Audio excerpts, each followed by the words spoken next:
Hi, everybody. I'm Rob Clark, and this is Hey Bay City. Yes, you're such a pro. That's the voice of experience right there. The voice of a seasoned communicator. Rob Clark, before we get into the nitty gritty of the conversation, I'm trying to figure out how to say the name of your hometown. Oh, Honeoye. Honeoye. Honeoye, Honeoye, New York. Tell me about Honeoye, New York. I have no idea. I was born there, and I was actually born in Rochester, Okay. Genesee Hospital, 1973. My mom and dad lived in Honeoye, which is a small town. My dad was a minister there. My mom was a church organist, church musician. Oh, really? Yeah, and we lived there 2 years and then moved to Milwaukee, which is where both of my parents are from Wisconsin. Oh, see, I grew up in Wisconsin. was born in Milwaukee, and then I also grew up a church organist, and my dad's a minister. Look at these connections you go. between us right now, Rob Clark. How long were you guys in Milwaukee? So pretty much grew up in Milwaukee. We were right in the city until I was about 5, and then we moved to Brookfield, which is a suburb. Okay. And that's really where I grew up. I went to school there, went to high school there, and it was a great place to grow up. And I left Brookfield the day after high school graduation. Really? And moved to Galesburg, Illinois. Why Galesburg? My parents had moved there. My dad took a job there, and I actually didn't live with them during my senior year of high school. I lived with my aunt and uncle in another nearby town in Wisconsin. I commuted into school and spent the year away from home, so to speak. Yeah. And so my parents had moved to Galesburg, Illinois. I went to visit them during Christmas break and also spring break. And they said, hey, there's a college in town over there, Knox College. Uh-huh. You should go check it out. And so I did, and I ended up going to college there. Oh, wow. Yeah, so I was close to home for college, and that was nice after being away from my parents' senior year. Yeah. In my stalking, I saw that you went to Knox College for vocal music. Is I that did. true? Yeah, that is true. Tell me about that. Do you grow up like singing? I assume. Yeah, I did. Actually, both of my parents have music degrees. And when I went to college, I was bent on not studying music. I had been a singer pretty much my whole life in the church and things like that and in school. And by the end of my sophomore year, I had been convinced that maybe I should give music a try. And I decided to become a vocal music major, probably the best decision I made academically. Really? Yeah, everything clicked after that. Oh, cool. Studied music from around the world and really enjoyed that. And that's what I got my degree in. What? Was there a specific kind of music that you gravitated towards, or was it just world music? Or what, did you have a niche? Kind of depended. I sang in 3 different choirs, so I was singing everything from Renaissance and medieval music to your traditional choral music, your big choral works. I'll never forget the first time sang the Hallelujah Chorus, for example, with a full orchestra. That's quite a feeling. Sang Carmina Burana, Oh, yeah. Carl Orff, with a full orchestra. I remember, if you're familiar with that piece, the first note is boom. Yes. When that note hit, you're 20, 21 years old, and whoa. Yeah. There's nothing like being in the presence of a full choir and a full orchestra. You can play music over the stereo, whatever, but to be in that room and then feel the air vibrate and the room shake simply because of the power of voices and instruments, it's just such an incredible experience. Yeah, it really is. That community was something that I always really gravitated toward. And so I think that was part of when I finally took the leap and declared that as my major. That's why everything clicked. But aside from that, the work that I did as a solo singer, especially in college, a little bit all over the place, everything from German composers. I remember on my senior recital, it started with a group of 17 songs by Robert Schumann.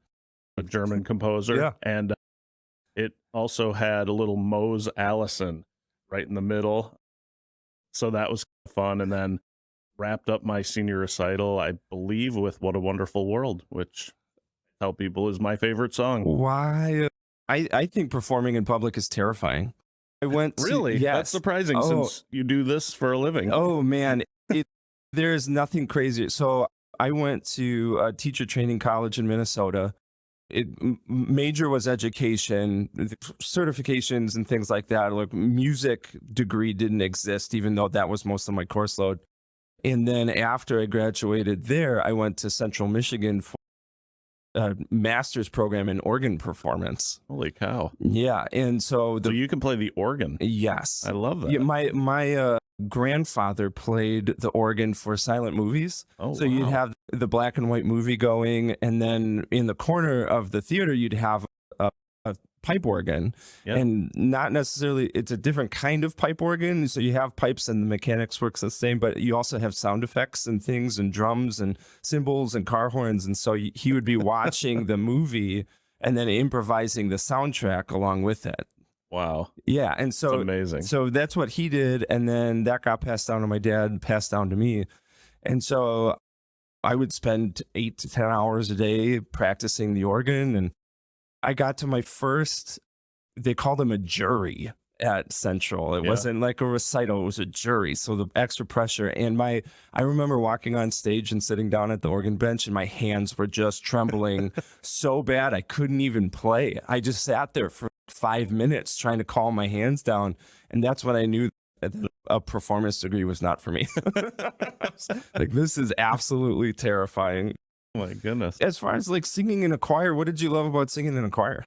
When you have 50 voices all coming together, that makes sounds that are unexpected sometimes. Mhm. We used to do an exercise in our choir where we would produce overtones.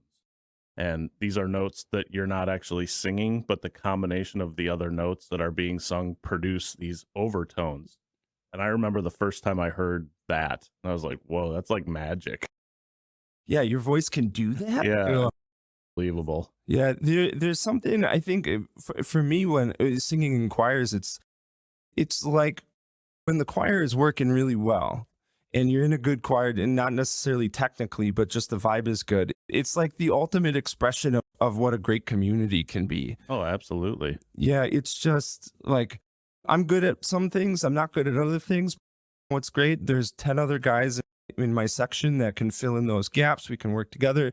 It's not judgment. It's just, let's do what we can to create this amazing music, and then at the same time experience it in the moment together. Absolutely. It's just incredible. Probably the greatest thing about singing in a choir is that you learn how to be a good listener. Choirs are made up of people who are good listeners. They're actually listening to what's going on around them and not just what they are doing. Mhm. It's very easy to be the loudest singer. Just throw it out there, but Right. that doesn't make a great choir, to have a bunch of people singing as loud as they can. Have a bunch of people listening to each other. That's when the magic really happens. Yeah, it's like the ultimate laying down of ego. Yeah. Too. Like obviously there's good instances of that. There's bad instances of that. You're never perfect at that. But how can I make it less about me and more about us, which runs so counter to, I think, the current culture, which it's great to self-care and taking care of your needs and things like that. But here in a choir, you really get to experience what happens when you lay that down for a moment and say, what about us? How Yeah. can we create something that's beautiful? Absolutely. So, Yeah, you're boy, you're nailing it on that. A lot of parallels, right? Should all have choir yes. in our lives. Yep. Amen. I read some stat that if you go over to Scandinavian countries, Norway, Sweden, it's something like 1 in 3 people are in a choir. Yeah. It's yeah. just so woven into their culture.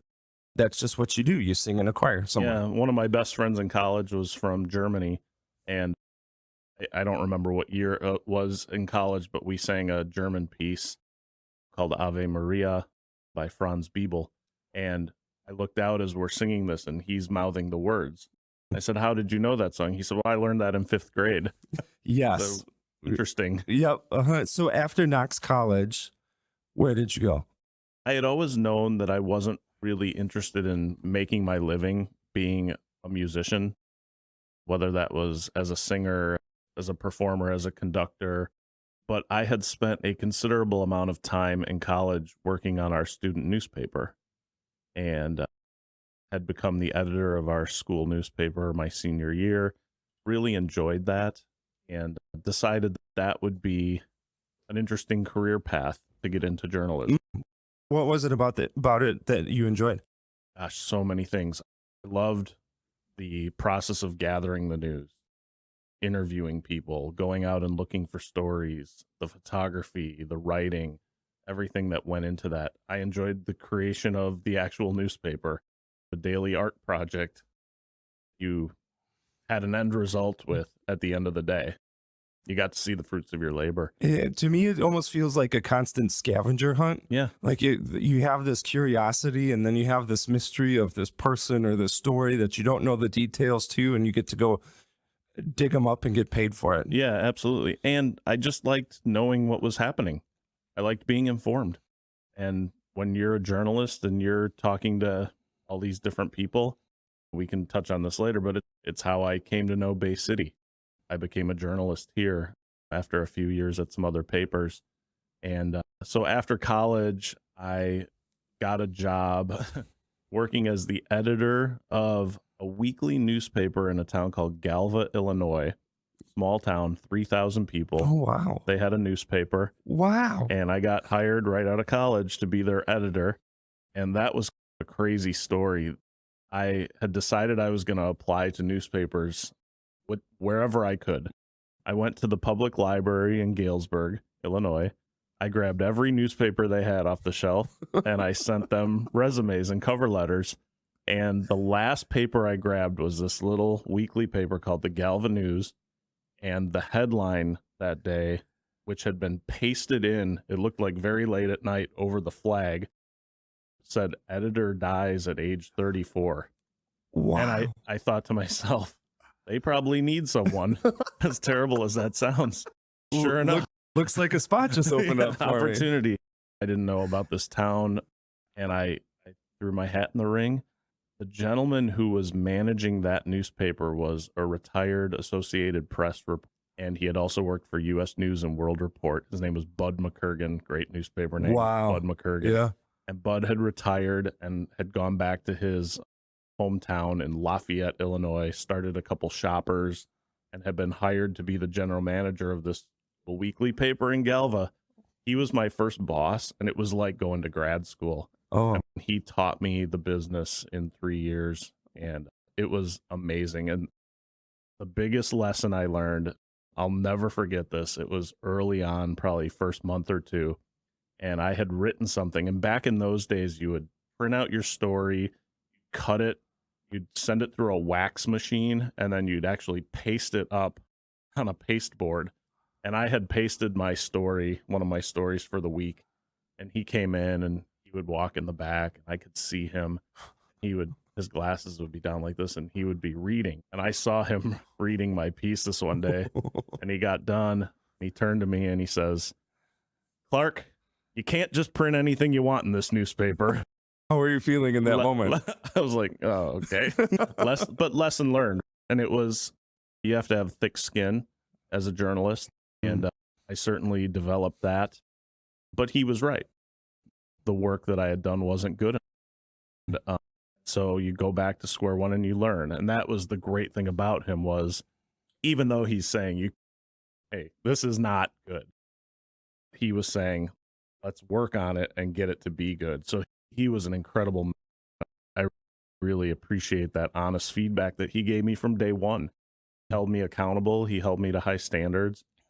And he showed me that if I wanted to be a journalist, I was going to have to work hard at it. There's a lot of parallels, I think, to music in that, because what is practicing if it's not really exposing what you're not good at over and over again, and then really confronting that in every measure, in every note, and figuring out, like, how can I do this better? How can I do this just 1% better, 2% better. It's really looking at that every single day. And then the translation to that of saying, he could have said, great job, Clark. And Right. in his head, knowing there's no future for That's you, right. this isn't good enough. But he had the wherewithal to say, you know what? You can't just print everything that you want. This goes out to people. They're going to read it. They're going to assume things, and really calling you to a higher level of quality. Absolutely. Yeah. And the one thing is, people have certain skill sets. And I've always, my whole life, and I was raised this way, I've always been pretty good at meeting people and talking with people and listening to people. And tell me your story. I'm really curious to know. But I wasn't. So I had that natural ability. I'm not shy, but I wasn't a very good writer. And unless you're willing to know what you're good at and know what you're not good at, you're not going to put in the work. If you don't know what you're not good at, then you're not going to put in the work to get good at it. My kids ask me now, like, how'd you become such a good writer? You know how much writing I've done in my life? Yeah, you got a lot. I worked at it I'm still working at it. You write and read and write and read and write and read and write and read for the rest of your life. Yeah, takes a lot of work. Yeah. So after this experience, where do you go? So I'm in Galva, Illinois, which had a daily newspaper as its parent paper. That was back in Galesburg. After 3 years in this little town of Galva, which was wonderful, I went to the daily newspaper to work as their business editor. But I'd grown up in Wisconsin, and I really didn't want to stay in Illinois. I wanted to get back northern Midwest. And so I went looking for jobs again, and the Bay City Times came calling. It was 99, I think. I came up here for the first time. Okay. Snowstorm, January. Welcome to Michigan. It must have been early 2000, January of 2000. Came up here in a snowstorm, saw the town.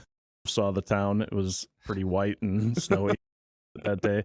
But they offered me an opportunity to come here and work as their business editor.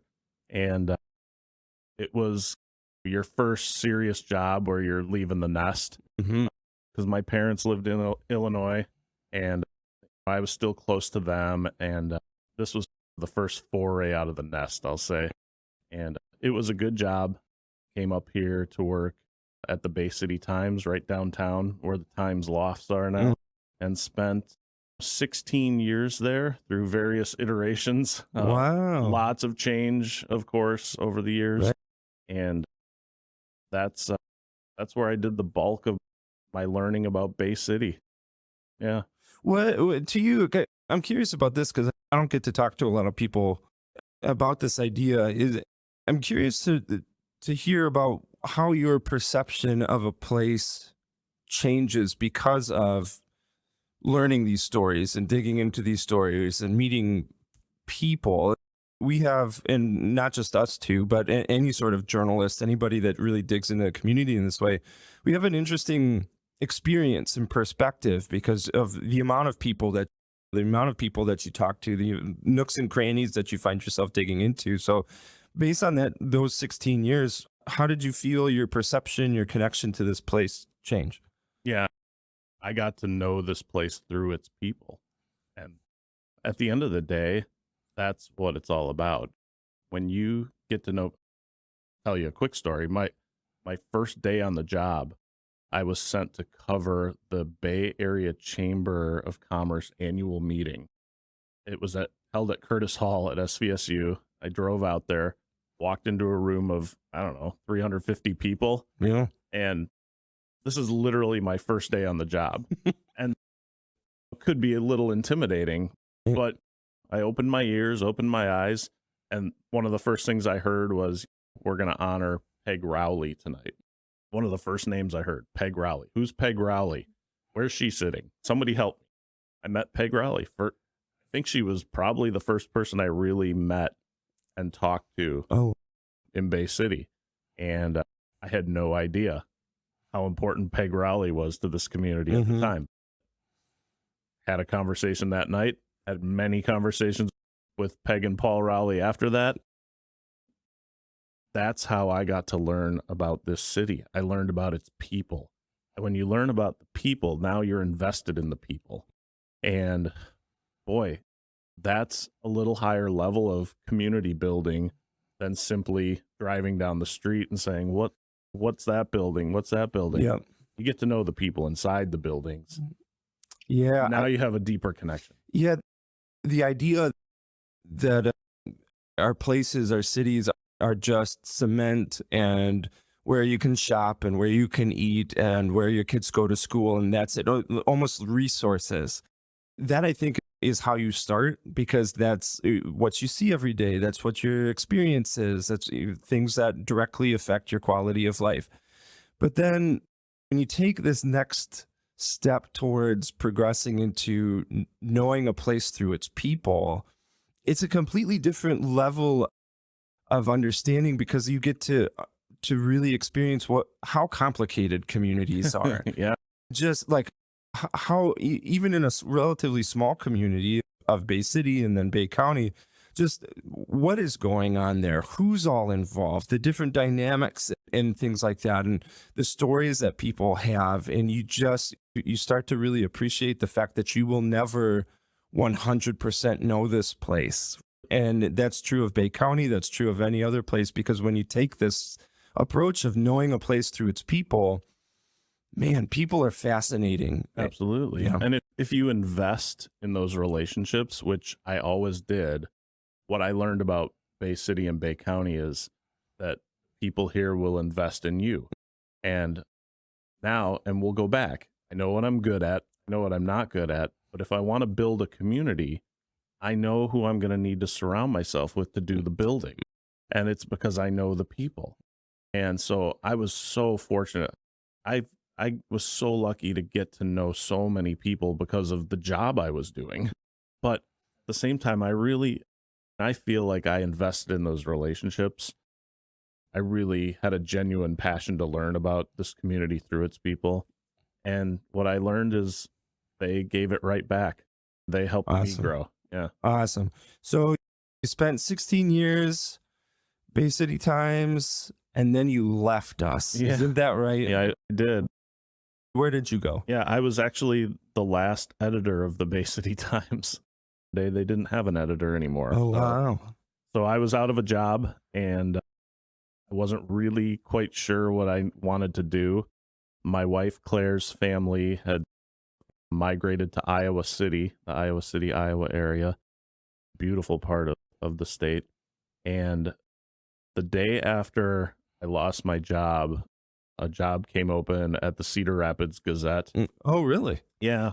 Yeah. So I applied for that job, and I ended up going there to work as their city editor, their city news editor, and spent 2 years there. Missed Bay City terribly. Really? Oh yeah. Yeah. Did This became home. Did you think that you were going to miss Bay City? Yes. Okay. Yeah. I knew I would. Because sometimes you end up leaving, and then, or you look at this prospect of leaving, and you're like, heck yeah, I'm out. And then you end up missing it. But it sounds like you knew you were going to miss that. Yeah. I didn't want to leave. And there were some good things about moving to Iowa, getting to be close to family. And it turned out that I learned a lot those 2 years. I learned a lot about communities, and because, I had invested 100% of everything I had in Bay City and building this community. And what I learned is that you put on blinders sometimes. Yep. And you don't see the things that actually need to happen. So I got to see from a different perspective, community building in a new place. Yes. At a different point in my life. And so that was really valuable. Learned a lot of lessons there. Made some really good friends in Iowa that we still have. But yeah, I didn't want to leave. And I was very fortunate and happy to come back 2 years later to work at Michigan Sugar. Yeah. And how did that end up happening? Yeah. So I had kept a lot of contacts here. I realized pretty quickly when I got to Iowa that I really needed to make a career change. It had become, I didn't like getting up in the morning to go to work. That's a really hard existence. Yeah. It's brutal for any amount of time, but Yeah. 2 years of getting up and not enjoying what you're going to do for the day, And in journalism, it's an all day, every day. Whenever grind. that story is happening is when you're on the clock. Yeah. You got to go. Yeah, I mean, it looking back, it seriously impacted my quality of life, but I was fully invested in it and got a lot out of it, put a lot into it. But I had kept some contacts back here, and I'll just tell a quick story. I got a call one day from my friend Eileen Curtis. I don't know if Eileen. I don't know. Eileen was the president and CEO of the Bay Area Community Foundation. Okay. And she said, Rob, I'm going to be retiring. I know you're trying to get back here. I think you should apply for my job. And I had never thought about nonprofit work like that. Said, oh, okay, wow. I had never considered something like that, but I thought about it and I thought, that's something I could probably learn to do, be a total change. And so I threw my hat into the ring and started doing interviews. And as part of that process, Eileen had been one of my references on my resume. And so I wanted to replace her as I was applying for the job she was retiring from. And I thought, who should I ask to be a part of my resume, part of my references? And I thought of my friend Ray Van Driesch, who was the director of government and community relations at Michigan Sugar Company. And I had gotten to know Ray over the years by reporting on the company. And I called Ray out of the blue one day. Hey, Rob, how's it going? Good, Ray. Would you be a reference for a job I'm applying for? Absolutely. And so I took Eileen off. I put Ray on, went forward with the job search. Through several interviews with the Community Foundation, and I believe was one of just a couple finalists for the job, and set up a final interview. It was on a Tuesday afternoon, and I'm in Iowa one day and my phone rings and I answer. I say, hi, this is Rob. Rob, this is Mark Flegenheimer from Michigan Sugar Company. Hi, Mark. How are you? And I knew Mark. Yeah. I had done interviews with Mark, and he said, I heard you're looking for a job in Bay City. I said, you must have been talking to Ray Van Driesch. He said, yes, I have. Long story short, we had a conversation. He said, when are you coming to interview? I said, a couple Tuesdays from now. What time's the interview? About 1:15. Let's have breakfast. Oh, okay. So I had breakfast with Mark at Uptown Grill that morning. I went to my interview for the Community Foundation job. I flew home, and 2 days later, I withdrew my name from consideration at the Community Foundation and was on my way to working for Michigan Sugar. Why withdraw? What was it about working for Michigan Sugar that said, oh, okay, this is my niche? Yeah, it was a communications job with a company that I had really grown to respect over the years through reporting on them. It really fit what I love to do. Really believed in the company and its mission and what I could do to elevate that mission. Really like Mark. He's become a mentor and a friend, and really respect him greatly. Love the people. Love that it's a company that makes something. We make something in Bay City, Michigan. Yeah. It's really neat. Something that's pervasive. You go to restaurants across the country and you're going to see the little packets of sugar like, That's right. Bay City. Yeah, that's right. Absolutely. So I just knew that it was a career change that would be a natural progression from what I had been doing. I tell people I'm still doing journalism. It's just a little different kind of journalism. Yeah. It's corporate journalism now. But the really cool end of that story is, and I didn't know this at the time, but Diane Fong got hired to run the Community Foundation. She's their president and CEO. Diane is a very good friend of mine, and she is way more perfect for that job than I would have been. And No course, offense, but I agree. He's knocking it out of the park. So it was so funny when it's like you and I were competing for this job, and obviously you were the right person for that job. And the interesting thing is I had served on the board of the Pulse 3 Foundation before I moved to Iowa. Explain what that is. So the Pulse 3 Foundation was started by Dr. Peter Fatal in Saginaw, and it was designed to raise money, support heart health.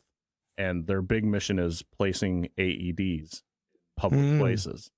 And so I had served on their board for, I don't know, 2 or 3 years. Peter and I were friends through soccer, and Diane was there.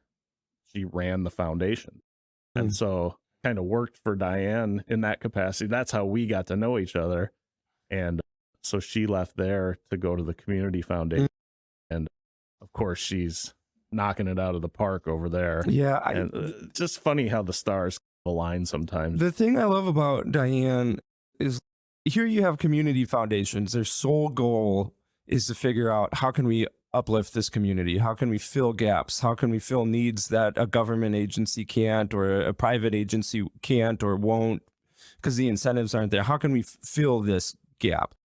And the way that Diane just talks to you and talks about her community and the work that she's doing, it's just that her heart is in the right place. And you know that she's motivated by something beyond just her position, that she gets at that, like what is at stake and how they can help, and just how seriously she takes this work.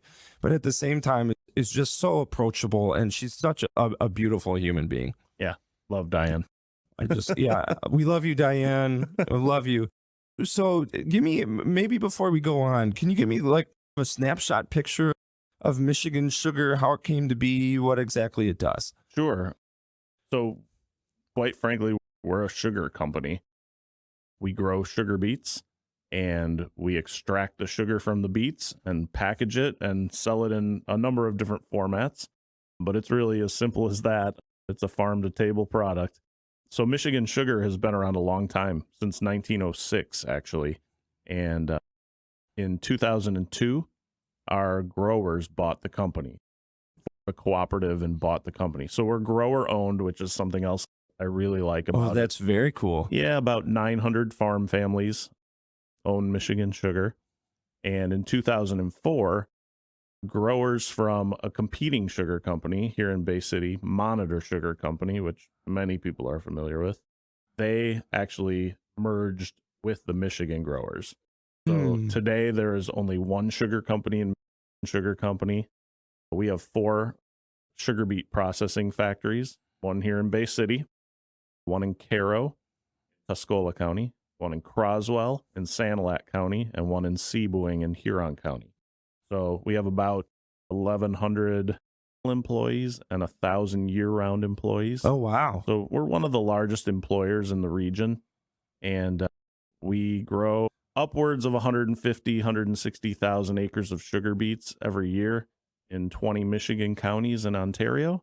In the fall, we harvest those beets and we slice them and extract the sugar. We make about 1.2 billion pounds of sugar every year. We don't make it. Mother Nature makes it. We just extract it. Thank you, Mother Nature, for this wonderful gift. That's right. Yeah, I toured the plant 2 years ago. It was 3 years ago, probably pre-COVID. Yeah. And made this little video of the process of it. And it's just really incredible, the operation over there, because if you haven't gone into it, and if you don't see the machines, and if you're not talk through the process of how we take this little sugar beet and how we make it into this just such a critical commodity, it's just so incredible. Yeah. And like I said, it's pretty neat that we are making a product right here in Bay City, Cairo, Croswell, Seaboing. We're actually making something that's useful around the world. Yeah. Yeah. And so your job is communications, public relations. What exactly does that entail? Sure. And I do communications internally and externally for the company. I do all of our community relations. So in many ways, this is what I love most about Michigan Sugar is I'm finding ways for our company to help our communities grow. And we do that through sponsorships, partnerships. Partnerships really is the key word for me. I've tried to move us in a direction where it's less, here's a check, good luck, where it's, how can I support either financially or with a donation of some kind what your mission is? And I want to be invested in that. I don't want to just write a check and send you my logo, put on a t-shirt or a poster. I want to be invested in what you're doing. And so I've tried to build some of those kind of relationships in our communities. We have a big area. We have growers in 20 counties. We have factories in 4. We have locations throughout Michigan. It's challenging, but it's exciting when you can find those. A great example, we work with the Can Council. Emily Yeager, who's a friend of mine, is their president and CEO, said, Rob, how do we do something with Michigan sugar that's going to have impact? And every spring they plant pinwheels to draw attention to child abuse and neglect. I said, I want to partner with you on that project because we can plant pinwheels all across the countryside. Yeah. And that's exactly what we did. 10,000 pinwheels in farm fields at all of our locations, drawing attention to this important cause. Yeah, that's a different level of investment, because I don't want to say it's easy to write a check, because it's not necessarily easy to write a check, but there's a very finite beginning and end of that, and it's very short, and you just hand it over and you say, go forth and do it. And that might change an organization, but what you're talking about here is how can we help you, but then how can we help you actually move this thing forward? How can we help you move this money? How can we be a little bit more efficient, a little bit more tactical? And that isn't an investment, because Michigan Sugar, big company, lots going on. It would be very easy to say, hey, we're too busy worrying about making you guys sugar. Like, we don't have time for Can Council and community stuff, but here you are planting 10,000 pinwheels. And that's one of the things that I love about my job most, is that I am given the liberty to spend my days doing that kind of community building, that kind of organization building on behalf of a great company. Yeah. That is very cool. Any other partnerships that you want to talk about or highlight here? Gosh, I could go on and on. But one of the things that I always make sure that I tell people is we are giving back of the product that we make. We understand what sugar is. It's an essential ingredient in all kinds of capacity, but obviously food is the major one. We donate more than 100,000 pounds of sugar every year to food pantries, to soup kitchens, to homeless shelters, to church groups and school groups. We just got through the fall pumpkin pie fundraiser. I can't even tell you how much sugar we've donated this fall. It's a lot. It's tens of thousands of pounds. But I wanted to figure out a way advertise our company in a little different way. So instead of a traditional spot on the radio or a TV ad, I said, how do we get our product and our name out in front of people? And so I'll start by saying that our product is Pioneer Sugar. And there's always some confusion about what's the Pioneer Sugar company? Pioneer Sugar is our brand. It's not a company. So I forged a couple partnerships locally that I'm really proud of. One with the Loons. So with the Loons, we do the Michigan Sugar Home Runs promotion. So every time a Loons player hits a home run during the season, we donate 25 pounds of sugar to Hidden Harvest, which is a food rescue and redistribution agency servicing the Great Lakes Bay region. And so we've been doing that program for 4 years now, and we've donated probably 20,000 pounds of sugar through it. More home runs, Loons. Yeah. People need their sugar. Yeah, they do. They hit a lot of home runs at the Loons game. But that's a great partnership, and they work with us. They're helping promote our brand and our company. We have a give back attached to it to make life sweeter for other people. That's our purpose. And then I did the same thing with the Saginaw Spirit. We have the Sweet Shots of the Game promotion. So every time the Spirits score a goal at home, 25 pounds of sugar to the Good Samaritan Rescue Mission and the City Rescue Mission in Saginaw, so the homeless shelters.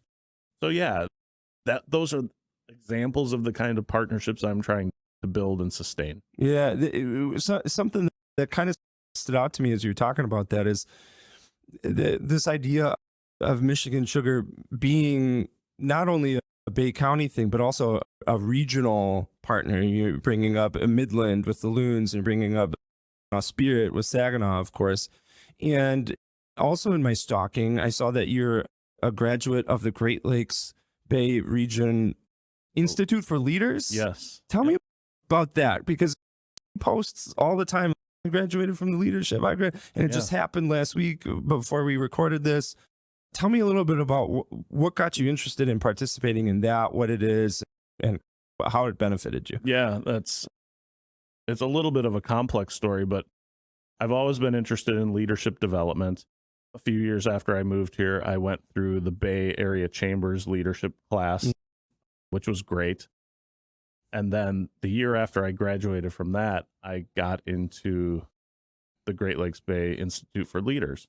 And that's a regional leadership class. And since the day I set foot in this community, I have been interested in living, working, and playing regionally. So I'm a member of the executive board of the Great Lakes Bay Regional Alliance. Really deeply believe in the importance of regional thinking and acting. Why do you say that? Because together let me step back. Individually, the communities in this region are very strong, very unique, but together we have strength in our togetherness.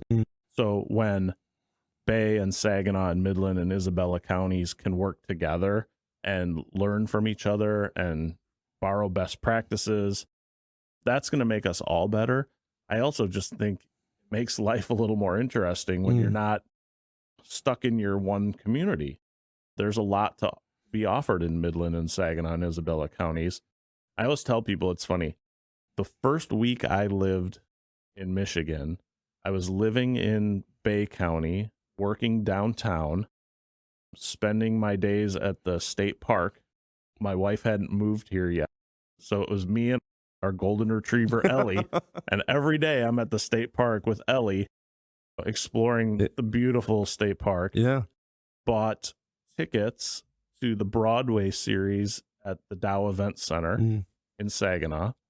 And I auditioned for a show at the Midland Center for the Arts. So all in the first month I lived in Michigan, I'm living, working, and playing in all three communities. And that's all I've ever known. And so I was shocked when I heard that's not what a lot of people do, Rob. A lot of people just stay in their own towns. And I thought, why? That doesn't make any sense. There's so much to explore out there and so many more people to meet and so many more communities to build. Yeah, and relatively close too. You think about, you go down to southeastern Michigan, and commutes can be pretty terrible, pretty long, but here we are all within kind of a 20-minute radius of each other. Yeah, at least so here in the immediate Bay region. Yeah, absolutely. So I've always, from day one, I've been a believer in the regional approach. It's very important to me. I will promote it forever, that we should live, work, and play in all of these communities. And it's interesting from Michigan Sugar's perspective too, because our regionalism is actually Bay County and then the thumb, right? Yep. So I live, work, and play in the Tri-Cities, Isabella County, but I'm also live, work, play in the thumb and Bay County. You get a little extra reach. My region is a little bigger. Yeah. So how did you, tell me about the actual start of this leadership program here with the Institute? What does it entail? Give me a 101. Yeah, it started, I can't remember, the early 2000s when this whole idea of regionalism came up. And the idea was to bring people together from across 3 counties at the time. Now it's more counties than that. But I remember going into my leadership class, and I think there were probably 35, 40 people in my class, and walking in and saying, I don't know who most of these people are. And at that time, it was about 10 years after I had moved here. And I knew a lot of people in Bay City and Bay County. It's a wake-up call. Ooh, yeah. There's so many more people. Yeah, I walked into this room and I was like, oh, okay. And that was, for me, we got to learn more in depth about all of the communities. At that time, it was Bay, Midland, Saginaw, the regional approach. And it goes back to people, right? I got to meet all of these new people. And it's so funny. The Alliance held a summit a couple weeks ago, and the keynote speaker was Brooke Beebe from Hemlock Semiconductor. She and I were in the leadership class together, but So we got to know each other during that year. I haven't interacted with her a lot, and she's my counterpart at Hemlock Semiconductor, and I got to hear her speak, and I'm just sitting there. This is amazing. I know her. Yeah. I know her. Yep. You know, we went through class together, but yeah. So I got to meet these amazing people who are still to this day doing amazing things in our region, and boy, it all comes back to people, doesn't it? It always comes back to people, and that's a big reason why we're doing this effort in this way. As far as how do we attract people, how do we retain people to Bay County? And most communities take a very resource-driven approach where it's, what is the job? How much does it pay? What does the community offer in terms of shopping and living experiences and things like that? And we're definitely communicating that information, but you're missing so much of the community when you don't talk to the people and you don't see their faces and you don't hear their stories. That's where the community is. That's where the fabric is. That's where the magic happens. That's where we can really establish ourselves with an identity and a culture. And this is what makes us different from another 40,000 person city, 103,000 person community, countywide community. That's where the magic is. It's with these people. Yeah. People always, they've said to me over the years, you came to Bay City, and I'll be honest, my wife is from North Carolina, went to college in Tennessee. She said to me, anywhere but Michigan. And the first winter we were here, I think we had 43 inches of snow in December. She's like, where have we come? And then we had some kids, and we started putting down roots, and we made the best friends we've ever had in our lives. And we fell in love with this place. And people have always said, what is it about Bay City that you love? Like, you didn't want to leave. You wanted to come back. Why is that? Even though you weren't from here. And there's a lot of answers to that question. Natural resources, the Saginaw River running right through your town, the Bay, Great Lakes, our proximity to Toronto, Chicago, Indianapolis, Detroit. You can get pretty much anywhere you need to go pretty quickly. You even think just like Michigan too as well. You're about 2 hours away from anywhere in Michigan you want to go. I mean, except for the UP. Sorry, UP. But quickly learned that my happy place is northern Michigan, and Mackinac Island, and Traverse City, and Boyne, and Petoskey, and so there's a lot of answers to that question. But here's the one that I always tell people: I fell in love with this place, and it got in my heart and soul because people I met. And what I learned about people here is they'll give you the shirt off their back. I always used to say they'll show up to a spaghetti dinner fundraiser, even if they don't know who the person is. Oh, there's a spaghetti dinner fundraiser. Let's go. Let's support. Showing up here and being present is very important. And I believe in that. That's really, I think, why I fell in love with this community, is because of, and it goes back to what I said. I invested a lot of time and effort. I invested in this community, and man, I've gotten it. I can't even tell you how many fold. I love this concept that you're talking about investing in a community, and not necessarily from the financial standpoint, but just the time and the effort and the energy in that before doing this community storytelling work, it was very much of the mindset that I am living in this community, and so I should be given things. That a very kind of consumer mindset that I exist in this place, and therefore I should have some rights. I should have XYZ, XYZ, XYZ. But then you start to learn that's not really how a community works.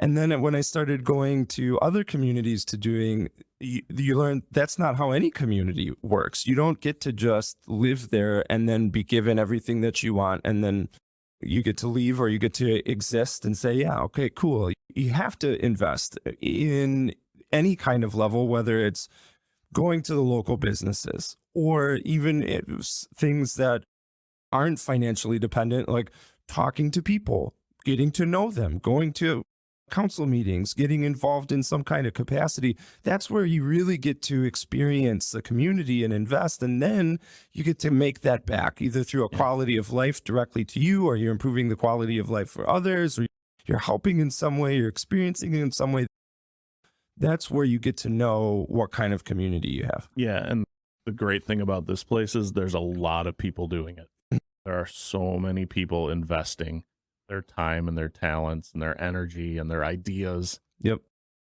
To me, that's what makes a vibrant community. When you've got masses of people doing that kind of work. Yep. It's the metaphor about passing the collection plate in church. If one person gives $5, it doesn't go that far. But if everybody gives $5, or some people give 5, some people give 50, some people give 1, that's where you can make the magic happen. Community is the same way. If we get 1,000 people moving in the same direction, cool. If we get 5,000, okay, now we're cooking. Really cool. Yeah, now it's super cool. Yeah. How do you think we get to that point? How do you, or any community, our community, any community, how do you make that momentum happen? How do you get people pushing in the same direction? How do you build that community cohesion? Yeah, that's a good question. From the world I live in, I always say it starts with good storytelling.